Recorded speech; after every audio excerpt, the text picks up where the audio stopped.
ستاره صنعت تاجیک فیروزه بانو حفیظова در خدمت شما. مرحمت پذیرا باشید. تشکر زیاد. مرحبا.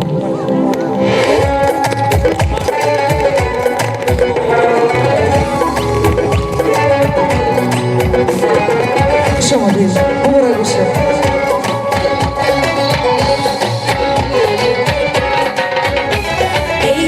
از در آمد چکرکی مستی رو شد سیری را پشت بسم دیش گفته بود پرشان همچو خیزالی با خان مشکل خیتم بدامان جانم جانم جانم لالی بدخشانم جانم جانم جانم لالی بدخشانم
شمادین مهمونای عزیز مبارک باشد.